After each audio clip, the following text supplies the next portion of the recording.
একজন স্টাফ একটা ওএমআরে আগে থেকে ক্রস দিয়ে রেখেছিল।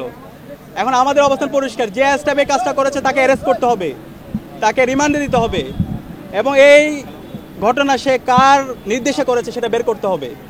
বারবার কেন যেন প্রশাসন কি যেন লুকুতে চায়, লুকানোর চেষ্টা করছে বারবার। সকাল 8টা থেকে 10:30 পর্যন্ত ইউল্যাব যে সেন্টার, সেই ভোটিং সেন্টারে কোনো ধরনের সাংবাদিককে ঢুকতে দেওয়া হয় নাই এবং কোনো ধরনের অবজারভারকে ঢুকতে দেওয়া হয় নাই। তো এতক্ষণ ধরে কি ঘটেছে? 10 জন পোলিং এজেন্টের মধ্যে 6 জনই ছাত্র দলের, বাকি কাউকে ঢুকতে দেওয়া হয় নাই এবং একটা সংগঠনের একজন পোলিং এজেন্টকে বেরও করে দেওয়া হয়েছে। তারপর এই ঘটনা পরে দেখি 21শে হলে ছাত্র দলের পূর্ণাঙ্গ প্যানেলে ভোট দিয়ে এক কর্মকর্তা সে ব্যালট বক্সে ব্যালট দিচ্ছে। এটা ধরা খাওয়ার পরে তাকে সেখান থেকে অব্যাহতি দেওয়া হয়েছে, সম্ভবত চাকরি থেকে অব্যাহতি দেওয়ার কথা। ডাকসু নির্বাচনের আমেজ তৈরি করার চেষ্টা করছিলাম, ঠিক সেই সময়ে এই ডাকসুকে বানচাল করার জন্য এখানে বিভিন্ন পক্ষ চেষ্টা করছে এবং সামনে থেকে পেছন থেকে বিভিন্ন পক্ষ এখানে দায় দিয়ে দেওয়ার রাজনীতি করছে। আপনারা জানেন কার্জন এরিয়ায় অমর 21 হলে যে সেন্টার আছে, সেই সেন্টারে যে পোলিং অফিসার আছে, সে পোলিং অফিসার কিছু ব্যালট পেপারে ছাত্র দলের যে প্যানেল আছে পুরো প্যানেলের ভোট তারা আগে থেকে দিয়ে রেখেছিল। সাংবাদিক মারফতে যখন আমরা জানতে পারলাম তখন আমরা বিশ্ববিদ্যালয় প্রশাসন নির্বাচন কমিশনের সাথে যোগাযোগ করেছি। পরবর্তীতে নির্বাচন কমিশন ও স্টাফের বিরুদ্ধে ব্যবস্থা নিয়েছে, সেটা আপনারা ইতিমধ্যে জানেন। এবং এরপরে আমরা দেখতে পেয়েছি টিএসসিতে একজন স্টাফ একটা ওএমআরে আগে থেকে ক্রস দিয়ে রেখেছিল। এখন আমাদের অবস্থান পরিষ্কার, যে স্টাফ এই কাজটা করেছে তাকে অ্যারেস্ট করতে হবে, তাকে রিমান্ডে দিতে হবে এবং এই ঘটনা সে কার নির্দেশে করেছে সেটা বের করতে হবে। আমরা জানতে পেরেছি এখানে বিভিন্নপন্থী আমাদের শিক্ষক আছে এবং স্টাফরা আছে, তারা বিভিন্নভাবে ডাকসু নির্বাচনকে বানচাল করার চেষ্টা করছে। আমি সবাইকে আহ্বান করব, এই ডাকসু নির্বাচন এটা জুলাইয়ের অন্যতম আকাঙ্ক্ষা, এটা শহীদদের আকাঙ্ক্ষা, এটা ঢাকা বিশ্ববিদ্যালয়ের 40,000 শিক্ষার্থীর দাবি। সুতরাং ডাকসু নির্বাচনকে যারা বানচাল করার চেষ্টা করছে তাদের বিরুদ্ধে আমাদেরকে সবাইকে ঐক্যবদ্ধভাবে কাজ করতে হবে, আমাদেরকে সজাগ থাকতে হবে এবং যে সমস্ত স্টাফরা এই সমস্ত কাজ করেছে তাদের বিরুদ্ধে দ্রুত সময়ের মধ্যে বিচারের আওতায় নিয়ে আসতে হবে, তাদেরকে থানায় দিতে হবে, তাদেরকে অ্যারেস্ট করতে হবে। এবং আমরা চাই বাকি যে সময় আছে সেই সময়টা নির্বাচন কমিশন সঠিকভাবে যেন সকল নিরাপত্তা এনশিওর করে এবং ভোটারদের জন্য একটা ফ্রেন্ডলি এনভায়রনমেন্ট এনশিওর করে। আমরা একই সাথে উদ্বিগ্ন, দেখতে পাচ্ছি অনেক বহিরাগতরা বিভিন্ন প্রবেশ পথ দিয়ে তারা এখানে আসছে, বিভিন্ন ভোট কেন্দ্রের পাশে আসছে, যে কারণে শিক্ষার্থীরা অনিরাপত্তায় ভোগ করছে। আমরা বিশ্ববিদ্যালয় প্রশাসনকে জানিয়েছি যারা এখানে বহিরাগত আছে তাদের বিরুদ্ধে যেন ব্যবস্থা নেওয়া হয়। ফলাফল যাই হবে আসলে মেনে নেবেন কি? শিক্ষার্থীদের যে আকাঙ্ক্ষা, শিক্ষার্থীদের যে প্রত্যাশা, শিক্ষার্থীরা আমাদের উপর যে আস্থা রাখবে সেই আস্থার উপর অবশ্যই ঐক্যবদ্ধ শিক্ষার্থী জোট আমরা অবশ্যই শিক্ষার্থীদের আস্থাকে আমরা গ্রহণ করব।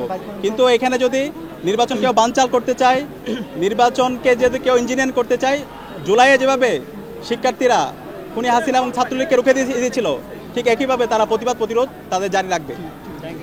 যে সম্মানিত সাংবাদিক বন্ধুগণ, আমরা লক্ষ্য করছি বারবার কেন যেন প্রশাসন কি যেন লুকুতে চায়, লুকানোর চেষ্টা করছে বারবার।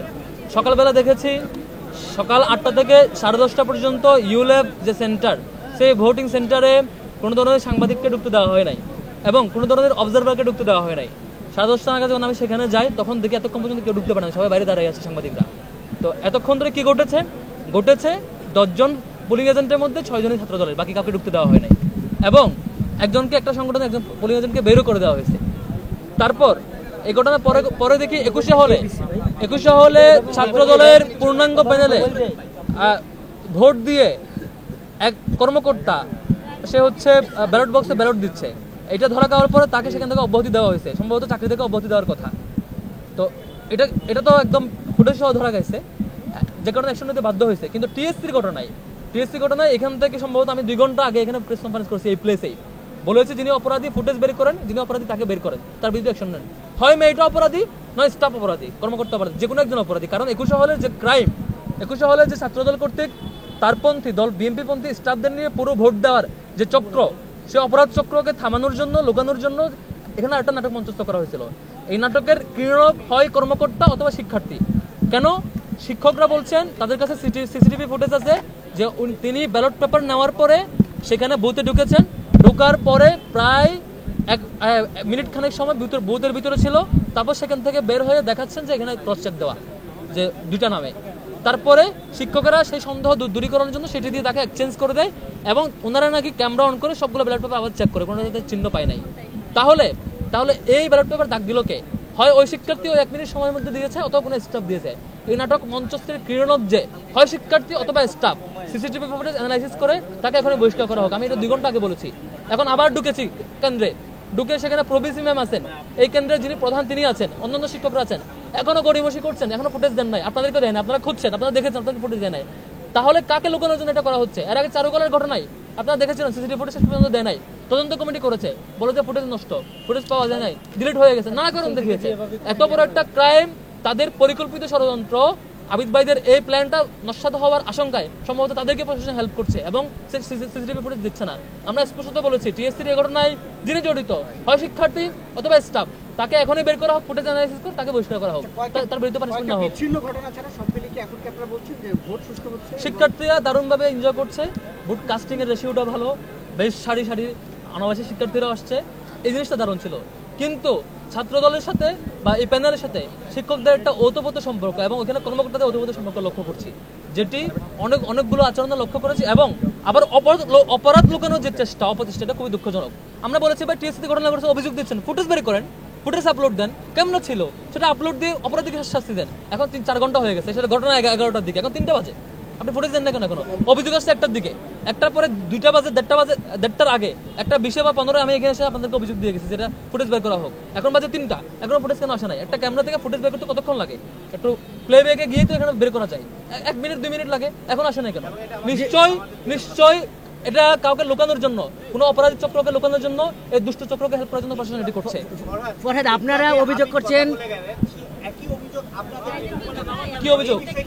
কি অভিযোগ আমাদের বিরুদ্ধে? কোথায় হয়েছে? আবিদ ভাইকে বলেন আমার মতো প্রমাণ দিতে যে হ্যাঁ আমরা সেটা সকাল থেকে দেখেছি কেমন পক্ষপাতিত্ব, যেখানে ইউলেবে অন্য সংগঠনের প্রতিনিধিকে বের করে দেওয়া হয়েছে, পোলিং এজেন্টকে, এবং 6 জনের মধ্যে 10 জনের মধ্যে 6 জনের তাদের দলের, এবং কোনো মিডিয়া ঢুকতে দেওয়া হয় না। কি যে করেছে আল্লাহ ভালো জানে, সেখানে মিডিয়া ঢুকতে দেওয়া হয় নাই, কোনো ধরনের অবজারভার ঢুকতে দেওয়া হয় নাই। এবং আবিদ ভাই 1টা পর্যন্ত নিয়ম ছিল কোনো প্রার্থী ঢুকতে পারবে না। আবিদ ভাই যখন সকাল 7টা থেকে শুরু করছে আল্লাহর রহমতে, 7:30 বাজে ঢুকছে হচ্ছে ক্লাবে, বিশ্ববিদ্যালয় ক্লাবে, 7:30 আপনি রিপোর্টিং দেখবেন, 7:30 থেকে শুরু করছে আবিদ ভাইয়ের যাত্রা প্রত্যেকটা সেন্টারে ঢোকা। তখন পর্যন্ত নিয়ম ছিল, আমি আমাদের নির্বাচন কমিশনারকে ফোন দিয়েছি, চিফ রিটার্নিং অফিসারকে, ঢুকা যাবে? বলেছে না, ঢুকা যাবে না, কোনো প্রার্থী ঢুকতে পারবে না। আবিদ ভাই টিএসসি ঢুকছেন বারবার, টিএসসি রিপোর্ট পেলাম 15 মিনিটে হচ্ছে 7 বার ঢুকছে। আর হচ্ছে ইউনিভার্সিটি ক্লাবে এখন পর্যন্ত 10-12 বার ঢুকছে, তিনি বারবার ঢুকছেন, বেশ ভালোভাবে ঢুকছেন। হঠাৎ 1:30টার পরে ইউনিভার্সিটি প্রশাসন বলছে যে এখন বিপিজিএসএসি প্রার্থীরা ঢুকতে পারবে। কেন এটা? এই নাটক কেন? মানে আপনি সকাল থেকে 1টা পর্যন্ত তাদেরকে ফেভার দিচ্ছেন, ফেভার দিয়ে এখন যখন তারা সব তাদের অধিকার চর্চা করে ফেলেছে, এখন বলছেন তোমরা ঢুকতে পারবা। এবার বারবার এটি করছে। টিএসসি ঘটনা যখন তাদের 21 সালের ঘটনা তথ্য লুকাইতে না পারে বহিষ্কার করতে বাধ্য হয়েছে, কিন্তু ছাত্রদলের বিরুদ্ধে কোনো বক্তব্য নাই, তারা এটা কেন করেছে? আর রুকিয়া হলের ঘটনা যখন এটি তথ্য বের হবে, সিসিটিভি ফুটেজ আপনাদেরকে দিচ্ছে না, খুবই দুঃখজনক। ফরহাদ, একটা প্রশ্ন করতে চাই, সেটা হলো আপনারা শিক্ষকদের পক্ষপাতের কথা বলছেন, আবার ওই ছাত্র দলের যিনি সাধারণ সম্পাদক তিনি সহ এখানে ম্যাডামদেরকে বলে গেল যে তারা স্বাধীনতা বিরোধীদের পক্ষপাত করছে। তো এই আপনারা তো বলছিলেন যে সবাই জিতে যাবে, এটা কি ছাত্র রাজনীতির মানে ভালো ব্যাপার হলো? কথায় এই ডাকসু ছাত্র দলের জন্য আসে নাই, শিবিরের জন্য আসে নাই, ডাকসু আসছে বিশ্ববিদ্যালয়ের শিক্ষার্থীদের জন্য, কোনো দলের জন্য আসে নাই। শিক্ষার্থীরা এখানে ভোট দেবে, শিক্ষার্থীরা যাকে প্রার্থী হিসেবে পছন্দ করবে তিনি জিতবেন। কিন্তু আপনি আপনার পরাজয় নিশ্চিত জেনে বা আপনি আপনার ফলাফলকে ভয় পেয়ে আপনি এখানে নানা নাটক মঞ্চস্থ করবেন, গল্প রটাবেন, নিয়ম নীতি লঙ্ঘন করবেন, লঙ্ঘন করার পরে আবার সেটাকে নীতিমালায় পরিণত করবেন। এই জিনিসটা শিক্ষার্থীরা চিনে ভাই, জানে যে 100 মিটারের মধ্যে লিফলেট দেওয়া যাবে না, আপনি সকালবেলা শুরু করছেন দেওয়া, জানে যে প্রার্থী ঢুকতে পারবে না, আপনি শুরু করছেন সকালবেলা, আপনি জানেন যে মিডিয়া ঢুকতে হবে, আপনি ঢুকতে দেন নাই, বারবার এই যে এগুলো করে। আমি স্পেসিফিক বললাম এই রুকিয়া হলে কোনো আমাদের চাপাই দেওয়া হয়েছে, বললাম ফুটেজ দেন, ফুটেজ দিচ্ছে না। সবকিছু স্পষ্ট প্রমাণ বারবার বলার পরে তারা শুধু ওই গল্প আর কবিতা শোনায়, গল্প কবিতার দিন শেষ, শিক্ষার্থীরা এগুলো জবাব দেয়। এই ডাকসু আপনার জন্য আসে নাই, আপনার দলের জন্য সার্ভ করার জন্য আসে নাই, এটা আসছে শিক্ষার্থীদের জন্য। ঘটনা আমরা অবজার্ভ করছি, প্রশাসন এভাবে চলতে থাকলে খুবই দুঃখজনক হবে। যদি সবকিছু ঠিকঠাক মেনটেন হয়, স্ক্রিনে দেখানোর ব্যবস্থা বলা হয়েছে, মিডিয়াকে রেস্ট্রিক্ট করা যাবে না, সেখানে মিডিয়ার অ্যাক্সেস থাকতে হবে, ইন্ডিপেন্ডেন্ট অবজারভার অ্যাক্সেস থাকতে হবে, সকল পুলিং এজেন্টের অ্যাক্সেস থাকতে হবে। তাদের অ্যাক্সেস থাকা সাপেক্ষে যখন সেগুলো ঠিকঠাক কাউন্ট হবে তখন অবশ্যই আমরা মেনে নেব। কিন্তু আপনি পুলিং এজেন্টের বাইর করে দেওয়ার চেষ্টা করবেন, আপনি মিডিয়াকে অ্যাক্সেস দেবেন না। শুনলাম টিএসসিতে নাকি মিডিয়া অলরেডি রেস্ট্রিক্ট করে দেওয়া হচ্ছে, এই জিনিস আমরা মানবো না। মিডিয়া সেখানে থাকবে, তাইলে সব কিছু সুন্দর হবে। সবার মিডিয়া, অন্যান্য প্রশাসনের লোকবল, তারপর হচ্ছে ইন্ডিপেন্ডেন্ট অবজারভার, পুলিং এজেন্ট, সবাই থাকা সাপেক্ষে যখন সুন্দরভাবে সুন্দর সিস্টেম হবে, শিক্ষার্থীরা এখানে জিতবে। শিক্ষার্থীদের জয় আমাদের জয়। অসংখ্য ধন্যবাদ।